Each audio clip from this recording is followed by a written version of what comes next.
देखाल जाए तो आओ एक सुंदर सन और भजन अपने से गीत एकदम भक्त मैया से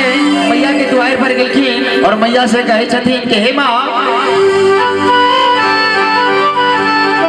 हे धोबती धोबती तोहरी मंदिरिया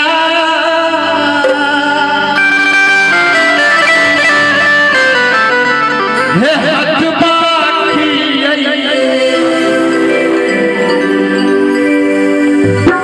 धोबत धोबत तोहरी मंदिरिया हाथ बाखी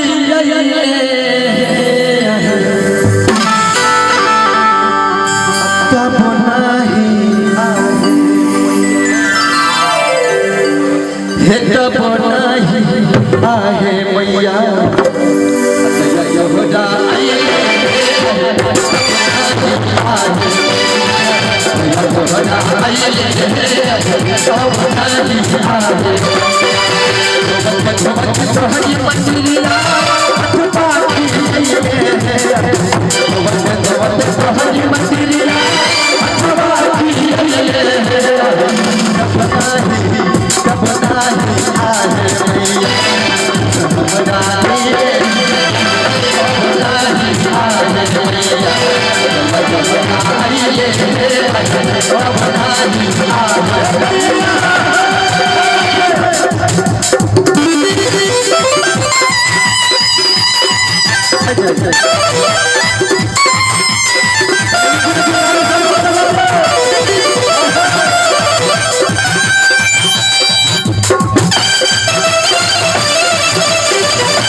मैया के द्वार पर आबिक और मैया से कहे छथिन कि माँ हे कौआ जगई से पहले अइलो दुआरिया असेबा में हाजिरी बाटे हमारी सजनिया गावत गावत तोहरी भजनिया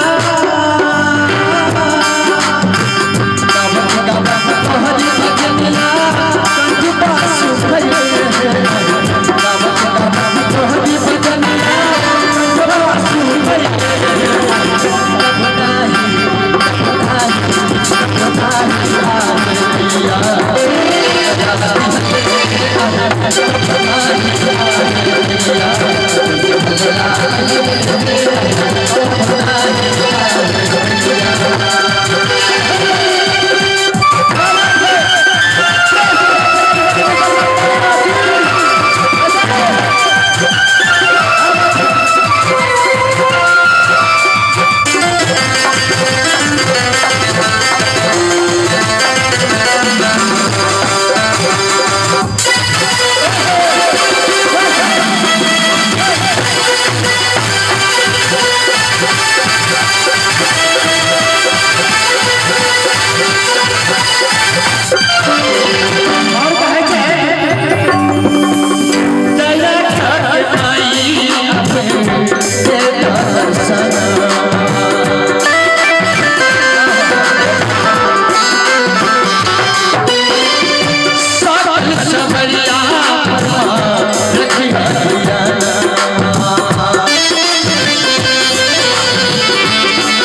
लेकिन भक्त भैया से कहे छथिन, वो पत्नी अपना पति से कहे छथिन सबके पेड़ लगा दिलिए, सबटी पेड़ लगा दिलिए, लेकिन मैया के दरबार में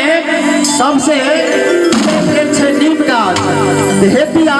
नीम गाछ किया नहीं लगेली? भोजपुरी में कहे छथिन अरहुल कबला पिया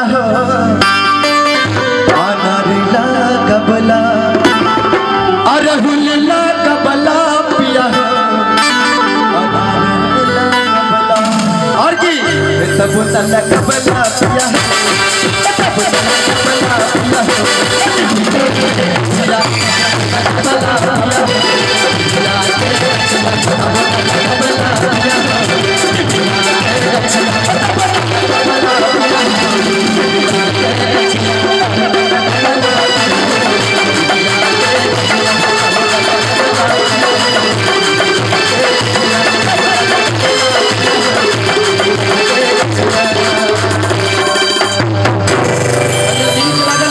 मीठी मीठी ताली सब बजा दिए।